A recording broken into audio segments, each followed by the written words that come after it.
Hey guys, what's up? Welcome back to the channel. Ayun, gusto ko lang bigyan kayo ng update regarding the OpenClaw, which is the AI agent that I installed on my computer.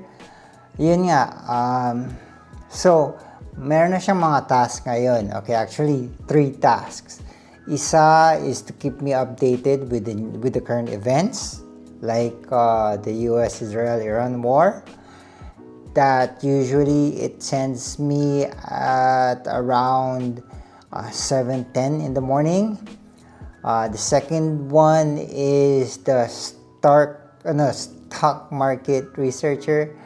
So it sends me the top news on the stock market, and also it tells me if the overall stock market is bearish or bullish. So that's also scheduled at around 6:30 a.m. when I wake up. And then the third is the expense tracker. So I have filled or keyed in my account balances from my bank, but it's not live. It's not like it's connected with an API to my actual bank account. Hindi. Basta binigay ko lang yung account balances ko, and if ever na meron akong expenses na kunyari na nasa labas ako, I can just message my agent to track it for me, and it will do the deductions on my specific accounts. So it will keep it updated. So that's my expense tracker. One thing about the expense tracker, it wasn't fun at all installing and making it work because it took so long. I think I have clocked in maybe 20 to 30 hours just to get it working. Pero ayun nga, with the help of my agent plus ChatGPT, now it works perfectly. Ayun nga, so talagang kailangan yung hand in hand i-develop. Let's say if you're developing an app or a skill that OpenClaw needs, you need the help of ChatGPT as well. If you don't know coding and if you don't understand it. Ayun. So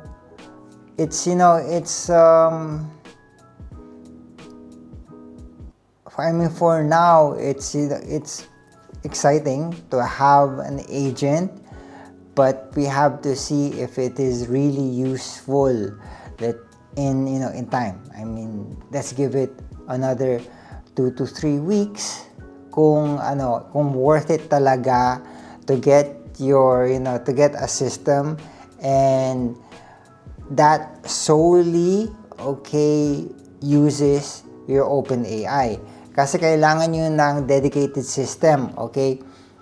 If you want OpenAI or not OpenAI, OpenClaw plus an LLM to run locally.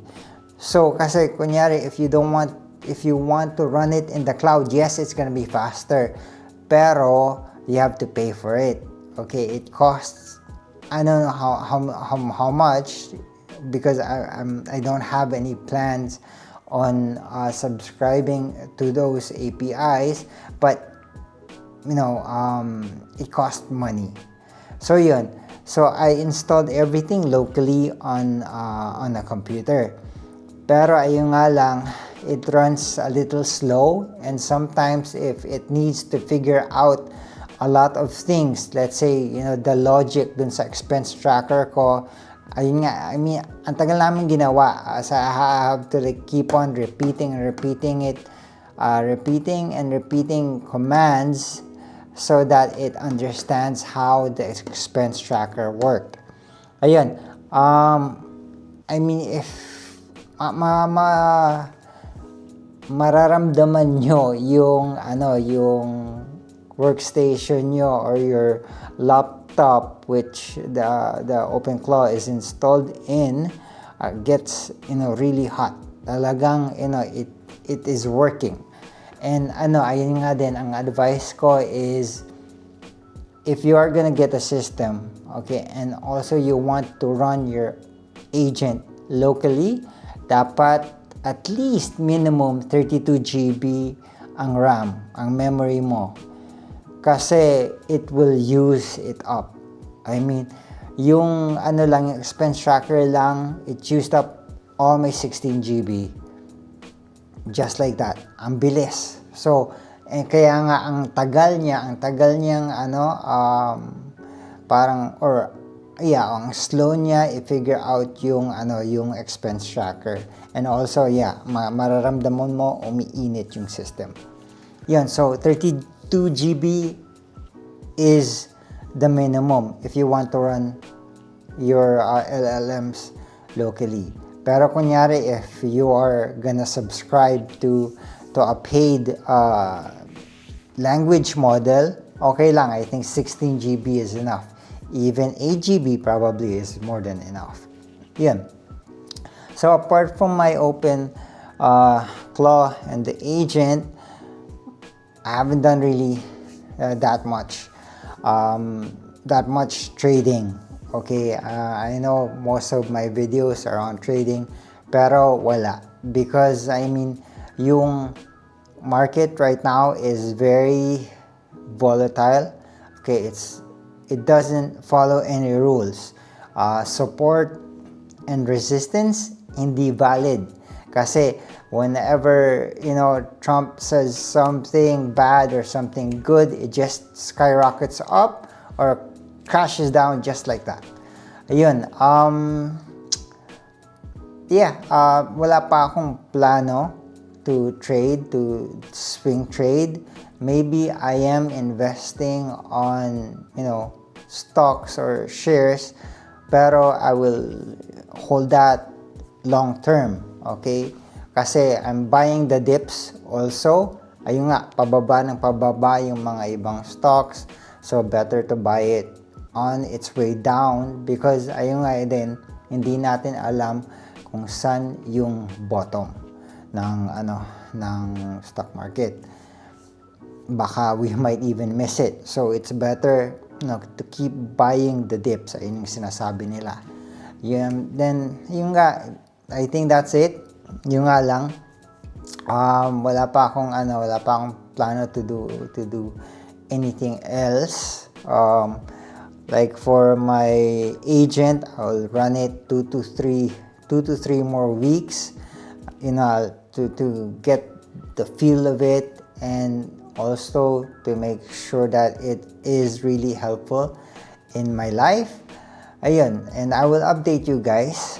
So if you guys have any questions regarding OpenClaw or maybe expense trackers or what I'm doing with it, just let me know. And even dun sa mga indicators na ginawa ko with ChatGPT, if you guys have any questions, just not email me, but message me or comment something below, and I'll be sure to answer those questions. Okay guys, that's it. I will see you guys on the next video, and hopefully this helps somehow. And thank you guys, and see you. Bye bye. Stay safe.